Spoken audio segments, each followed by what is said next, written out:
What is the biggest overreaction you've ever seen? I used to work at this Chinese restaurant that delivered. One night, I answered the phone about 30 minutes after we stopped taking delivery orders. It was this rather normal-sounding guy on the other end. Guy? Yeah, I'd like to place an order for delivery. Me? Oh, I'm sorry, sir. We stopped taking delivery orders at 9. Guy? Really? Is there any way you can still take one more? Me? I'm sorry. I really wish I could, but these are our hours and our delivery staff is gone. Guy? Oh, wow. So you really can't take my order? Me? No, I really can't. Once again, I'm sorry about that. Now, the guy's voice starts to shake a little. Guy? So I can't get any food delivered. I don't know what I'm going to do now. I need to get food here. Me? I'm really sorry, sir. Guy? You don't understand. I got kids here. I need to get them some food. I'm thinking it's 9:30 at night and your kids haven't been fed? And the guy's voice starts to really break. Guy? What am I going to do? What am I going to do? Me? I wish I could tell you, sir. I just can't help you. Guy? This is not good at all. What am I going to do? He's on the verge of tears now. Me? Sir, if you look in the phone book, I'm sure you can find a pizza place that still Guy? Pizza? You're telling me I should order pizza? My kids need food, real food. What am I going to do? By now, I figured that this guy was a loon. Me? Well, if I were you, I'd go with pizza. Have a good night. Guy? But you don't understand. Click. I just hung up on him. To this day, I'm convinced the guy was totally serious. If he was screwing with me, he was the world's greatest actor. Yeah, this guy's dedication to his kids' dinner is admirable, but his timing is quite questionable. Maybe next time he should just plan ahead and not wait until the last minute. Story 2. I had a motorcycle crash that broke my left arm and my right hand, so I was rather infirmed. This didn't deter me from going out with friends on nights out or just generally enjoying myself, though as with the sling, I'm good to go. So I'm at a bar, a dive place where I usually end up, and a guy comes over to the group. He seems like a harmless enough guy, really, just wanting to impress some girls because he's obviously not here with anyone else. He's a one-upper, though, and as none of us know him, it's pretty annoying to say the least. He doesn't take the hints that we're not warming to him, and the other girls he's trying to impress are giving me the look of, well, you're the guy, get rid of him. Because they don't want to be the baddies in this scenario. Because a guy with injuries is totally the best one to tell someone to get off. I go as far as, fascinating, before he cut me off with, are you being sarcastic to me? I didn't even get a chance to respond to that as he then drops the rest of his drink, screams into my face, spittle and all. No one is sarcastic at me. He then grabs my legs and flings me backwards over the table behind us. I don't even know what I was going to say in the end as I was so surprised by his responses. Story 3. All right, as usual, I've shown up late to the party, but hopefully someone sees this and gets a laugh out of it. I work in a movie theater, and the other night we had a huge incident in our lobby. So it was about 10 p.m. or so, and our district manager came in to watch a movie. This guy is like my boss's boss's boss, so it's usually a pretty big deal when he comes in. We all stand at attention and make sure the place is running smoothly so as to keep up the illusion that we know what we're doing. So my DM is at customer service checking himself and his family in when a guy comes up to ask for a refund on his movie.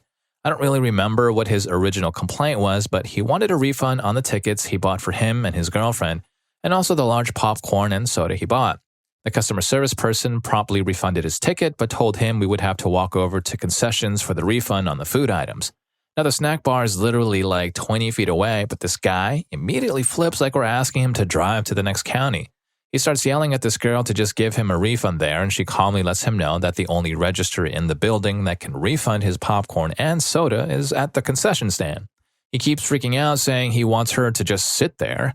At this point, my general manager, who at the start of the incident was having a conversation with our DM, steps in to explain, again, to the guest that we can't help him at this particular register because we would be glad to help him at concession. Guest keeps flipping out. GM proceeds to turn this screen on the register around to show the guest that there are no buttons for food items, only tickets.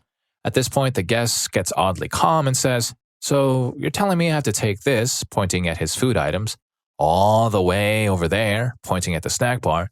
That is correct, responds my GM. Take these two things, over there? Exactly, and then we will be glad to assist you.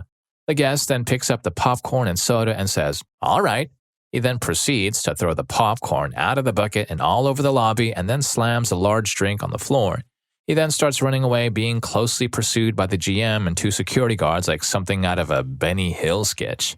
He left his girlfriend alone at the customer service desk, standing next to my DM, and then, out of nowhere, I kid you not, 7 of our ushers appear and sweep up all the mess without saying a word and all silently scatter to different parts of the theater. The girlfriend turns and walks out the front door without saying anything, leaving my DM awkwardly standing there with a quiet look of disdain on his face. Story 4. I'm a police officer in a fairly large tourist area. We had a massive traffic accident occur on the interstate with people and a hazmat leak and all levels of chaos. All of the off-duty officers were called in to help direct traffic because people spend a lot of time and money to get here and have a nice vacation, and the last thing you want is to have them sit in traffic for hours not moving and getting angry.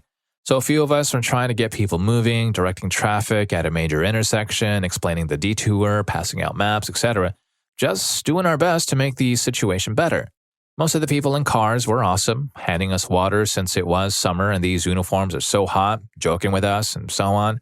We get it going pretty well, moving along when we stop one lane, and this guy loses his mind. He slams his hands on the horn, flipping us off, screaming all that. His wife is mortified, head in hands. We try to ignore him, but he's furious that he's not getting a reaction. So he gets out of his car and runs up to one of the officers, yelling that we're terrible at our jobs and paid all this money to come here, etc., until he makes the big mistake. He yells that he could do a better job than us. So the guy he's yelling at takes off his traffic vest and hands it and the little light-up wand thingy to the angry guy and basically says, "Have fun, we're all waiting on you now." Angry guy flusters and looks around, then storms back to his car. People were clapping and honking. We resumed and good times were had. Yep, sometimes the best way to solve a problem is to let the angry person solve it themselves. Story 5. An acquaintance of mine is in a band, and most of the people who know him understand that he rarely reacts appropriately to most situations. He either severely underreacts to major problems or majorly overreacts to minor ones. Well, in this particular situation, it was the latter. The band was towards the end of the set at a small local bar show, and an over-enthusiastic fan bumped into the mic stand and knocked it into Adam's guitar while he was playing. A few minutes go by, and during the next and last song for the night, Adam's guitar string breaks. Adam immediately assumes that the microphone stand somehow facilitated the guitar string breaking and reacts as though his guitar was ruined permanently, throws a total tantrum on stage, starts screaming that he's going to end that intoxicated guy who bumped into the mic stand, throws his guitar into its case and makes a beeline for the door to the parking lot. Adam's normally an excessively non-confrontational person, and I don't think any of us had ever seen him that angry, so it was rather terrifying. Story 6. My girlfriend and I were returning home from a drive-in movie at about midnight. Dark, nowhere road, and a state trooper ahead of us. The trooper pulls over and lets us go by and then turns on his lights and pulls us over, saying she's a little paranoid from watching Criminal Minds and such is the understatement of the century. He asks to see her license and she tries to hand it to him, though the tiny opening in her window. He asks to roll it all the way down and she says she isn't comfortable doing that. Guy says, "You kidding me?" Cue the freakout. She puts the car in drive and floors it. Trooper slams his flashlight on her trunk and they proceed to haul and chase us for about a quarter mile. She's bawling her eyes out and on the phone with 911 telling them she's being pulled over by the cops for not doing anything wrong. I finally manage to calm her down a little bit to pull over. I take the keys and the trooper runs up yelling, weapons drawn, and orders her out, handcuffed and thrown in the back of the cruiser while I try to calmly tell them why she ran. About 4 more troopers pull up, including the supervisor for 3 counties and 2 sheriffs. They search the car and find one of her mom's pills. I'm sitting on the road trying to tell them that she has anxiety problems and didn't feel safe. They were laughing about it at me, but yelling at her, saying they could have fired at her. I tell them that they didn't need to say that they were state troopers to begin with, and they say I can bring her home, laughing at me because I have to deal with her. They give her a ticket for failing to yield to an emergency vehicle and a busted headlight. Oh, and she continues to say how much of a schmuck they are because she didn't do anything wrong. Story 7. Psycho ex-girlfriend story time. One time, I was cooking dinner, and as usual, my witch ex-girlfriend was nagging me about everything. To put into perspective how big of a pain she was, at one point she, without invitation, came up, tasted the stock I was making for risotto, and then said in her most nagging voice, "It's too bland." I explained that the stock for risotto is supposed to be low sodium, and she just said, "Yeah, but it's too bland." Anyway, I grabbed an item from the refrigerator and turned around to set it on the counter, and suddenly she flips out. I'm talking at the top of her lungs, shrieking, "Close the refrigerator, uses high amounts of energy when you leave the door open." She screams in her banshee-level voice, standing up and dashing over to do it herself. I kicked the door closed before she got there, called her a dramatic witch, and continued cooking. She sulks the whole meal. She sits there, slowly spooning the food into her mouth, looking down at the floor the whole time. I apologize for calling her a dramatic witch, and she starts going on about how I had no right to do that. I must have been on something that whole relationship or something. Story 8. When I was a kid around 8 or 9, my mom bought me a Butterfinger after school one day. Now, I love me some Butterfingers, and the best way to eat it, in my opinion, is to chill it in the fridge, then eat it. So I pop it in the fridge and go watch some Pokemon, all the while anticipating the deliciousness I was about to enjoy. About 20 minutes later, I go to retrieve it, and it's gone. Where the heck did my Butterfinger go? My mom was the only other one at home, and she hasn't come downstairs in the past hour. I start an intense search, all in the fridge, on the floor, by the fridge, all over the kitchen, then the surrounding rooms, to no avail. After about 45 minutes of searching, I'm just defeated. I just lie down on the kitchen floor in the fetal position with tears in my eyes, whispering, "Why, God, why?" Hours later, my mom asks whose Butterfinger is in the fridge. "Mine. Where did you find it?" That thing fell behind the frickin' mustard. Tasted so good. Story 9. One day, about 10 years ago in my early 20s, I was on a raised tram platform in the middle of a busy high street. I was trying to feel existential all day, trying to break away from the noise and the chatter of the deluded masses, soaring on an elevated plane, trying to be at one with the verse, when I saw a tubby middle-aged man wearing headphones walking along the tram tracks, about to pass me as I stood on the platform, which was raised up from the ground about 3 feet. Suddenly, a wild tram appears, traveling at the heady speed of about 3 miles an hour. At this point, it's about 50 meters away, and it'll probably reach him in about 30 seconds. And obviously, he's unaware of this fact because it's behind him and he's wearing headphones. The rest of the world is oblivious, paralyzed. They can't help. It falls to me. I immediately jump off the platform and onto the tracks and violently push him towards safety. He's startled and shouts, "What the hell I'm doing?" I point at the tram, which is about 30 meters away, to which he just mumbles, "Oh," and walks off the tracks. I climb back up onto the platform, and about 10 seconds later, I board the tram. I cringe every time I remember. Story 10. I used to work at a temporary seasonal storefront for an otherwise exclusively catalog/online merchandise company. A lady wanders in, asking about a gift order she had made because she was concerned her son hadn't received all the items. My register system was separate from the catalog order database, so I made a quick phone call 2 rooms down, asking somebody to check her order and let me know the status. I swear, not even a minute later, she starts getting huffy and irate. Before a person from the call center, literally 2 rooms away, could even walk into the store, she starts yelling, saying she didn't have the time for this, and storms out of the store, slamming the door so hard that a $200 wall plaque fell off, left a dent in the hardwood floor, and broke. Too bad for her, we had all her info from looking into her order, and she got charged for damages. Still not sure why she didn't just call or send an email if she didn't have more than 30 seconds to spare. Well, you know, some people just can't wait. I guess she thought her time was more valuable than a $200 wall plaque. Story 11. I don't know if many will know what I'm talking about, but coming from a fairly conservative Baptist home, once in a while our church would have a week's worth of nightly services when a special evangelist in town, they roamed or something. Anyways, religion has always been a little dangerous for my dad, and this particular time, after a message about worldly influences, he decided to make some changes. I came home from wherever, 15, 16 at the time, and he said he wanted to show me something. He takes me out to the garage and has every movie we own, my video games, some books, music, all of it. He picks up a hammer and promptly starts destroying it all. It was on the ground too, so you can imagine a full-grown adult jumping around with a hammer destroying things. Yep. Story 12. When I was in middle school, I went to visit family in Puerto Rico with my mom. On the flight back home, we were warned there would be turbulence due to the nasty weather over the Caribbean and South Florida. It was pretty bumpy. The plane dropped down a couple of times, but the captain was reassuring us the whole time. The whole flight, my mother is crying, praying out loud, holding onto my hand and looking at other passengers with what could only be described as a sympathetic, "We are going to pass away together" face. The flight is nearing the 2.5-hour mark, and I'm starting to wonder why we aren't descending. Turns out we can't land due to the weather and the plane is running out of fuel, so we land in the Orlando airport to refuel and wait out the storm. The moment the plane stopped moving, my mom jumped out of her chair and, hysterically crying, demanded to be left off the plane. After trying to reason with her and multiple threats on her part to call the police and open the doors herself, they finally decided to let her off. I had to do the walk of shame down the aisle, trying to avoid eye contact with the frustrated passengers.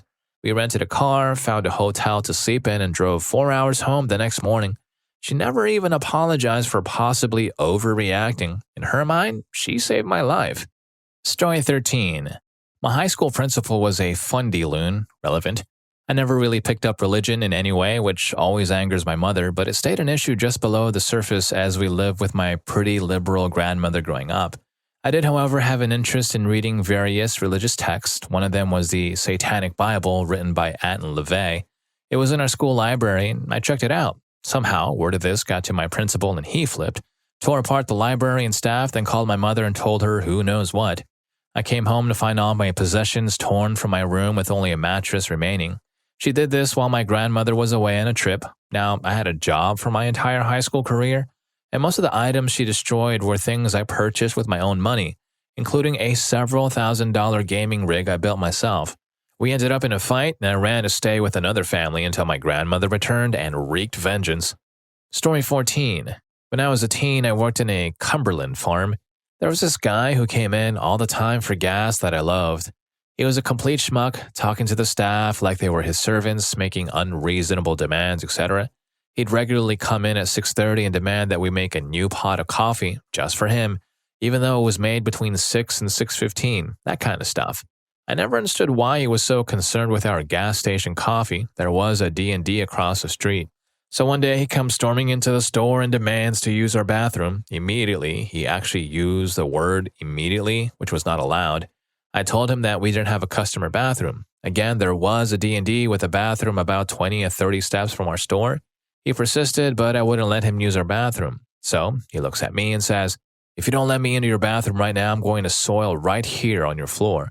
So I told him to do what he had to do. He still couldn't use our bathroom. He dropped and squeezed one out right in front of the counter, then realized he had no toilet paper. He walked a few feet to the teepee with his pants around his ankles, wiped, then threw the whole roll of toilet paper onto his mess. Then he pulled up his pants and stormed out the window. I called my manager, who then called the cops. Piece of advice: if you're going to angrily soil in a public place, don't do it under 4 or 5 CCTV cameras. The guy was charged and I never had to see him again. Story 15. I work at BD's Mongolian Grill as a griller, and this happened a few nights ago. It was just an hour from close on the weekend, so our grill staff of 4 had dwindled to 2, just me and a guy that has only been there for a few days. We then had a table of 6 come in and up to the grill, and add to that to the other 6 people at the grill. This was a bit of a challenge. Normally we would be fine, but the 6 top had put their sauces in their bowl instead of in the sauce cup, which means their creation cooks much faster and has a potential to get a bit darker. Okay, burnt. The new guy didn't really think this through and was just putting everyone's bowl on the grill at once, and this stepped up the pressure. By the time we finished their bowls, 2 of the 6 were not very good by my own standards, so I took matters into my own hands. I apologized and asked them if they would make another creation really quick, bring it to me, and I'd bring it out to their table personally so they didn't have to stand there again. At this point, we had no trouble. Then a bit later, I see the manager walk out to their table to talk to them, so I go in the back to see what's up. Apparently, the mother at that table had complained that all of their food was ruined, even saying one bite of her plate made her run to the bathroom to retch. The thing is, she does not like how her bowl was cooked, and that's fine. I would have remade her bowl. It would have taken 5 minutes max. Oh, and 2 of the people in the party had come back up for seconds, and I had asked them, "How was your last bowl?" To which I got a response, "Great," from them. They were kids and probably weren't in on their mother's ploy. So anyways, this lady complained enough about how her family's food was so terrible that our manager dropped her bill of approximately $140 down to $30, and then she left a $5 tip for the waitress. Really made me feel like crap because I had gone out of my way to make up for the 2 bowls that were not very good, and everything was made right. I ended up giving the waitress another $5 because I felt responsible for her getting stiff, even though I have a feeling this family wasn't going to tip her well regardless. Oh, I almost forgot. When her daughter was remaking her bowl, her mother said to me, "She would have slapped you, but since we were having fun at the grill, I thought she was joking around and I laughed it off." And if you're enjoying the video so far, please don't forget to hit that subscribe and like button for more videos just like this. Story 16. I used to work at a bar in Scotland. It was a Saturday night. We just stopped taking orders at the bar. One gentleman approached and ordered a drink. I told him that the bar was closed and moved along swiftly. This usually avoids them trying to haggle another drink before we close, to the other side of the bar. At the other side were these two older ladies who asked if they could order another round. I told them the very same thing, which I had just told the gentleman before. They accepted that the bar had closed and moved on. I returned to where the gentleman was standing to clear away glasses, and I am met by this fine young man yelling at the top of his voice, "You just served those two girls, I want a drink." I tried explaining again that the bar was closed and that those two girls were in fact old ladies and were told the very same thing. This doesn't go down well. I'll frickin' end you. I'm going to find you and I'm going to friggin' end you. Luckily, this being a Saturday, we had bouncers, so I just lolled and called them over. They didn't stop the guy from continuing to threaten my life. In the same bar, I also had some extremely intoxicated Irish folk, and one Sunday, when we didn't have bouncers, they were pretty out of control and didn't listen to a word I would say. When I was cleaning away empties towards the end of the night, the oldest of them began to threaten me because he thought I had emptied out some of the pints he had left. I tried explaining that I had not done this, which again made the person very angry. He then said, "I'm going to burn this whole place down, just you wait and see. Tomorrow morning this whole place will be on fire." Now, that was scary. Just me in the bar. The manager was downstairs counting the tills, and you could barely call her a manager, and strong in the slightest. Story 17. I was at Hollywood Studios, Disney World, and my boyfriend and I were in line for the Tower of Terror. Right before we were loaded onto the ride, Matt in a wheelchair was getting ready to ride. It took a few extra minutes to get him on, and on the ride had to stop to allow him to get on safely. His elevator, 1, was finished loading, and it was our turn to load into the next elevator, 2. So we all get on the ride, we go up and down, scream a bit, and then when the ride is over and should be heading back to the loading dock, it just stops. All the lights go out, it's pitch black, and we're just sitting right outside the elevator shaft. For those who don't know, Tower of Terror is on a track and then moves into position to fall, then goes back on a track to go back up to the loading station. Anyway, it is dark. I can't even see my boyfriend next to me.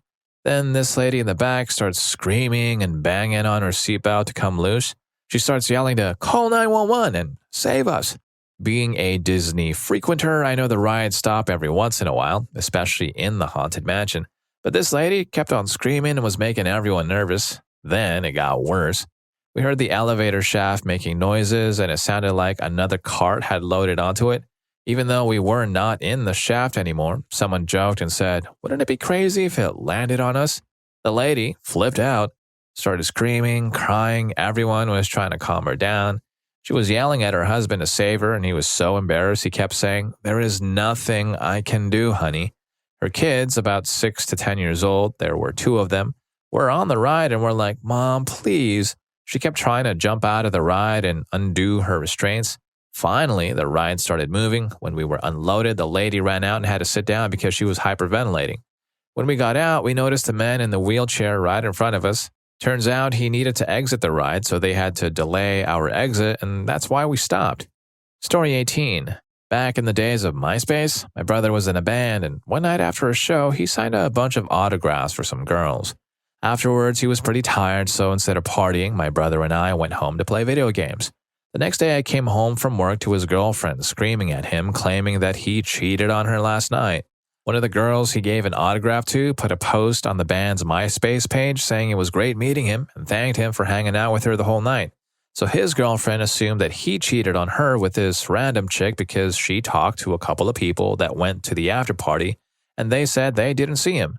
After a couple of weeks of arguing and throwing stuff, she decided to believe him. No sleep for me because they argue through the night. Fast forward a few years later, the girlfriend is now his wife, and to this day, he refuses to have a social network account. Story 19. I work in a Starbucks kiosk. One day, this group of 3 blonde chicks, all in their mid-20s, come up. 2 regular grande iced lattes, but the tallest and skinniest of the group gets a venti iced caramel macchiato with extra caramel and an extra shot of espresso. I make the drinks and then hand them off. Tall skinny chick then proceeds to flip out and start screaming at me about how incompetent I am and how I can't make a caramel macchiato correctly. and she starts yelling at her friends how dumb I am and how they are never coming here again. I ask her what's wrong, and she yells, "You didn't put the whipped cream on my drink." What the hell? The whipped cream is the only reason I wanted this drink, and you didn't put it on there. I calmly say, "Ma'am, you didn't ask for whipped cream on it." Her response is simply, "I only got this drink for the whipped cream." I didn't know what else to say to this crazy person, so I just yanked the drink out of her hand, put whipped cream on top, and then handed it back to her. She said, "There, see, that wasn't so hard. God." She then proceeds to complain about how stupid/incompetent I am to her friends while they're walking out. I should mention that caramel macchiatos don't come with whipped cream, and she never asked for it when she ordered. Story 20.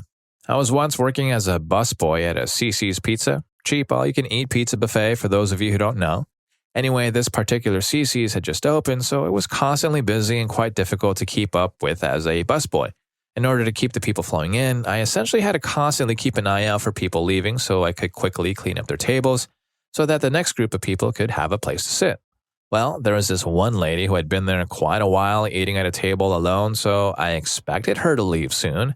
When she got up, I began my journey to her table. As I passed her, she mumbled something incoherently, so I just nodded and continued on my way. I remove all of the dirty dishes from her table and wipe it down, and as I begin to go to the next table, she returns to her table and shouts at me, "I just told you that I'm not leaving." I say, "I'm sorry, ma'am. Would you like me to get you a cup to replace the one I got rid of?" Her, huge drawn-out sigh, "I guess I would have preferred that you just didn't mess with my table." "Okay, no problem. What were you drinking?" "Cola." Which I understand you might have told me that you weren't leaving when you were incoherently mumbling at me, but all I did was clean your nasty table for you, and I'm offering to get you a refill in a fresh glass. The worst part about it is I saw this lady a few days later working as a Walmart customer service rep. So basically, she works a job where she knows how bad customers are, but she decides to become an absolute schmuck when she is a customer at my job. Story 21. Yesterday, I was driving home from work. The road I have to drive through had some repaving work done to it, so they diverted two-lane traffic on both sides to a one-lane traffic at that particular intersection, meaning east and westbound traffic shared one side of the road, with left turn still being allowed at that intersection. Cars that needed to turn left would stay on the left lane and not merge with the right lane traffic. So I was happily driving along. I needed to stay in the left lane on the westbound traffic to make that left turn to drop a USB off for a coworker of mine. So when it was time to merge two lanes into one for the upcoming construction zone, this blue Kia Rio just drove in the middle of the road. She probably didn't want anyone to cut in front of her, but essentially blocking people behind her that needed to make the left, me. I lightly honked at her. The driver started throwing her things all over the place, waving her arms in the car, and then she opened her door, leaned out, and started flailing around while yelling something. I just stared at her, looked into the rearview mirror at the SUV behind me. Both of us had a clueless look.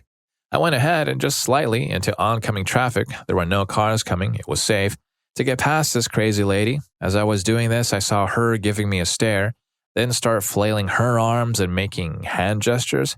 I just didn't care since I wanted to drop off the USB and get home. I gunned it for the left turn. As I was about to turn, I saw her, through my rearview mirror, get out of her car, start making a scene, motioning that I would cut into the right lane, and then got back into her car and fully opened her driver's side door to block the SUV that was behind me from doing the same thing. Story 22. While doing my funeral service apprenticeship in Milwaukee, I was called to a nursing home for an elderly woman one evening. As often happens, the woman's family was in the room when I arrived. I spoke to them for a few minutes and answered their questions, then made the transfer of their mother onto my cot. One of the children, a daughter around 50 years old, asked to accompany me as I took her mom out to my van. So we went down the hall to the elevator. At this point, I guess I should mention that I am white, as was she. When I have a cot, loaded or unloaded, I stand to the side of the elevator when I am waiting for one so as not to unnecessarily startle anyone. When the elevator opened, two people who worked for the nursing home were in it. One was black, one was Asian. The black woman had a good angle to see that I was off to the side with a cot with a person in it. She let out a shriek and pressed herself against the wall. The other lady stepped out, gave the daughter a hug, and continued on her way. After a few moments, the other woman left the elevator and we got on. We went down to the first floor, the door opened, and there were 3 more people of similar pigmentation waiting for the elevator. Yes, I should have had someone downstairs to prevent this. I was an apprentice 15 years ago and didn't realize. Now I do. Who all had reactions that ranged from distaste to horror.